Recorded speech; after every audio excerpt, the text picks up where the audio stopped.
कार्तिकारिकं नमामि विघ्नेश्वरपादपङ्कजम् वंशी विभूषितकरान्नवनीरदाभात् पीताम्बरादरुणबिम्बफलाधरोष्ठात् पूर्णेन्दुसुन्दरमुखादरविन्दनेत्रात् कृष्णात् परं किमपि तत्त्वमहं न जाने। गुरुर्ब्रह्मा गुरुर्विष्णुः गुरुर्देवो महेश्वरः गुरुर्साक्षात् परब्रह्म तस्मै श्रीगुरवे नमः। अखण्डमण्डलाकारं व्याप्तं येन चराचरं तत्पदं दर्शितं येन तस्मै श्रीगुरवे नमः। ध्यानमूलं गुरुर्मूर्तिः पूजामूलं गुरुपदं मन्त्रमूलं गुरुर्वाक्यं मोक्षमूलं गुरुः कृपा। राम राम राम।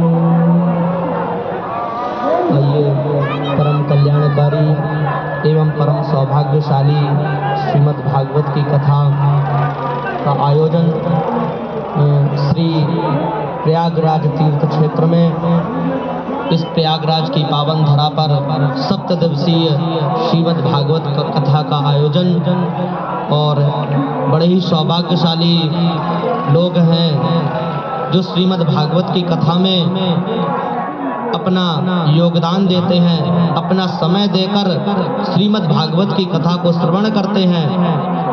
परम सौभाग्यशाली वो मनुष्य होते हैं, क्योंकि कहा गया है मनुष्य के जब जन्म जन्मांतर के पुण्य उदय होते हैं तभी श्रीमद् भागवत कथा का श्रवण लाभ प्राप्त होता है।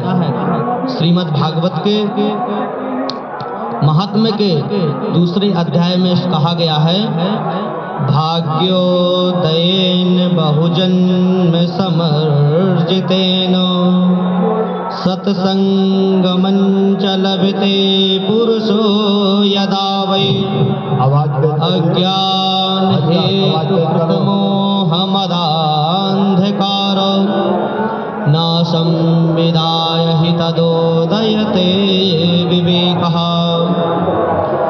जब मनुष्य के जन्म जन्मांतर के जब पुण्य उदय होते हैं तभी श्रीमद् भागवत की कथा श्रवण करने का शुभ अवसर प्राप्त होता है। अच्छा, भागवत कथा श्रवण करने से होता क्या है? तो कहते हैं सत्संगमंच लभते पुरुषो यदा वै।